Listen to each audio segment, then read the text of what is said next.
আচ্ছা আম্মা, তাইলে এই যে আমার যে কন্যা সন্তান হইলো, কন্যা সন্তান হওয়াতে কি তুমি খুশি? খুশি খুশি থাকবো না। পহেলা পহেলা নাতি হয়েছে, পোলা ইকার মেয়ে ইকার। পোলা হইলো খুশি, মেয়ে হইলো খুশি, খুশি থাকবো না। তাইলে ওই যে থাকলে আমি খুশি।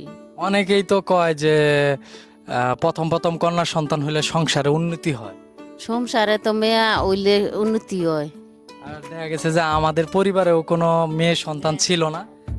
আমার মেয়ে নাই, কিছু না, পোলার ঘরে মেয়ে হয়েছে, আমি অনেক খুশি। আসলে আমাদের পরিবারে কোনো কন্যা সন্তান ছিল না, যে কারণে আমাদের পরিবারের সবাই খুশি। সবাই খুশি না, শুধু অনেকেই খুশি। আর সংসারে যদি কন্যা সন্তান আসে তাহলে কিন্তু সংসারে উন্নতি হয়, আমি যতটুকু শুনছি আমাদের ইসলামিক দৃষ্টিতে যেটা বলা হয় আর কি। তাইলে মন থেকে তো দোয়া করতেছো আমার মেয়ের জন্য। মন তিনাই তো দোয়া করতেছি, আবার ও মনে 3 মাসে দোয়া করে, নাতি হয়েছে।